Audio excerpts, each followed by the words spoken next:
Ahmed Zaid, Big Friendly Swim podcast. What does it mean for you after the past 3 years, after the ups and downs that you've had, to now be back on the Olympic team, not just in an individual event, but also be on a relay? Yeah, I mean, for me, relays for Team USA are everything. I would much rather be on a relay than swim an individual race. I think they're so fun, and it's just what Team USA is all about.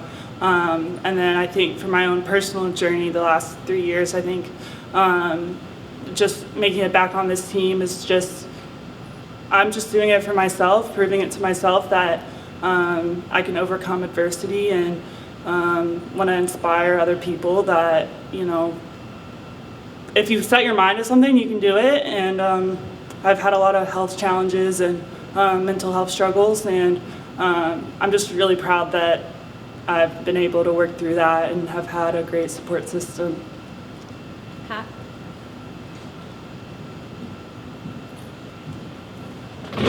Hey Paige, Pat 40 from Sports Illustrated, congratulations. Back on a relay that you were on 3 years ago, you guys swam what could have been a world record time. You got a silver medal. There's some discussion of whether that should have been a gold. What level of motivation will you bring to the second go around here? Yeah, I think we definitely have a point to prove. I'm confident that myself and my teammates are all clean athletes.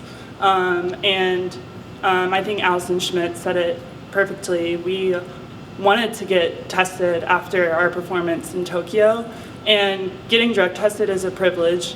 And so I think, you know, there's not much we can do about the situation. I'll let everyone handle how, you know, the situation. And yeah, I think we just kind of want to focus on ourselves and show what we have and do our best. Jenny? Jenny Rentis from the New York Times. I just wondered about like your game plan going into both of the freestyle races you swam. What was your approach this time, and was it different from races, past rounds that you've competed in these events to give you, I don't know, confidence, to swim the way you did? Yeah, I think tonight compared to the 400, tonight I kind of knew that I had made the team in the 400, so tonight I really had nothing to lose. So I wanted to go out in a 56, which I did, and I think I went out in a 56 low, so I sort of paid for that at the end. But I'm proud of myself for putting myself out there. I know that I gave 100%, so that's all you can really ask for. Maybe I should have been a little bit more conservative, but at the end of the day, I gave it my best. Hey Paige, David Reeder from Swimming World. You mentioned some of the struggles you've had over the past few years. Were there points when you didn't think you were going to get back to this level? Where was your mindset at the end of, say, last summer's nationals? And what really helped you get that confidence back? Yeah, there were several points where I thought I was done with the sport. I think 2 years ago, after 2022 trials, I was at an all-time low. And there's a point where I had COVID and was sort of in isolation after all. I had flu and everything, the flare up. And then I couldn't swim at the level that I wanted to. And I love to train, and it was heartbreaking for me to not be able to train the way that I like to train. And I didn't think that I was ever gonna be able to even finish a 400 free or a 200 free, and I couldn't even finish a practice. So, but I leaned on my coaches, my family, and especially my coach Blair Bachman from UVA, and just my parents and everything. And sorry, what was the second question? Just what gave you confidence back in the last year, especially? Yeah, I think more than anything, just finding that love for training again, and not putting that pressure, not setting those expectations, like being okay with being slower in training, and then working up to where I am now, which is now I'm faster than I was before. I just had to be really patient and lean on my coaches and my teammates. And I think more than anything, just putting more focus on the day-to-day, taking it one day at a time, rather than looking at, I have Olympic trials a year from now. It's like, okay, I'll have this practice tomorrow or this practice this afternoon. I think focusing more on the present really helped. One more question?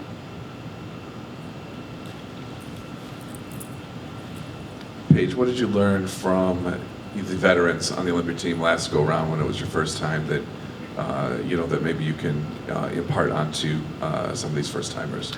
Yeah, that's a really good question. Let me think about that.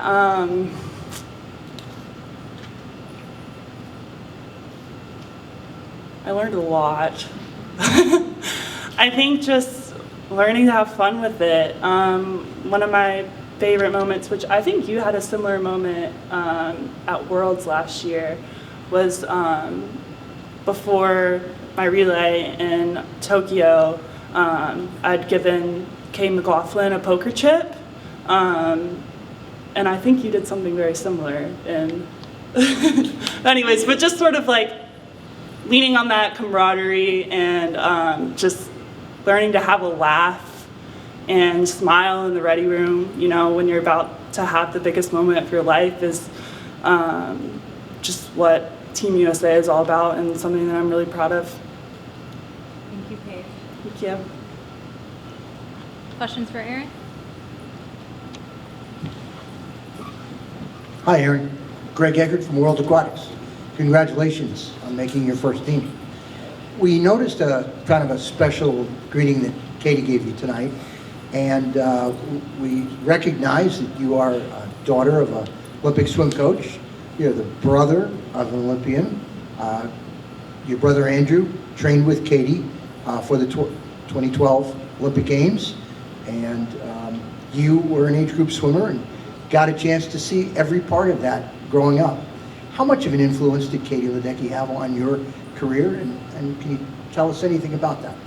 Yeah, such a big influence. I really don't think I would be here if it weren't for her, and I think it's really special to be able to be that close to someone who is so inspirational, getting to see, like you said, the day-to-day work that they put in, and it makes it seem more achievable in a way, being so close. It makes them seem a lot more human, and I think it just really showed me that if I put my mind to it, I could eventually reach that point.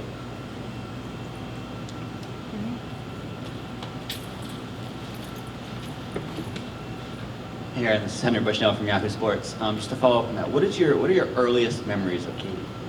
I think I was brought to a Gold One, which is the group she was in, holiday party before my family officially moved to Maryland, and I was only 7 or 8, and I definitely was terrified of her, but I just know that I was welcomed immediately as the coach's cute little kid, and everyone wanted me around, which I can't believe they did. I was definitely an annoying child, but I think she was just so welcoming to a little 7-year-old fan, and when I think about it, and she was only a sophomore in high school at the time, I think if someone had acted like that towards me when I was a sophomore in high school, I would have been really weirded out, but she was so kind and welcoming with all of it.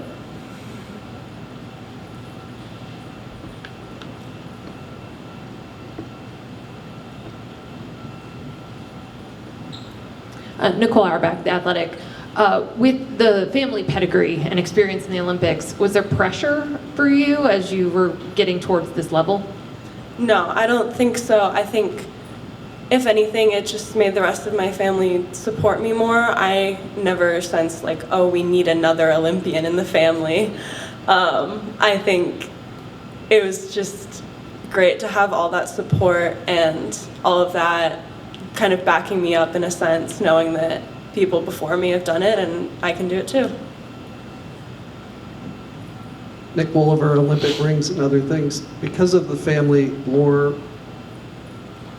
are there aspects of the Olympic experience that you've heard about from family members or just from other athletes, things that you're particularly looking forward to about the Games experience?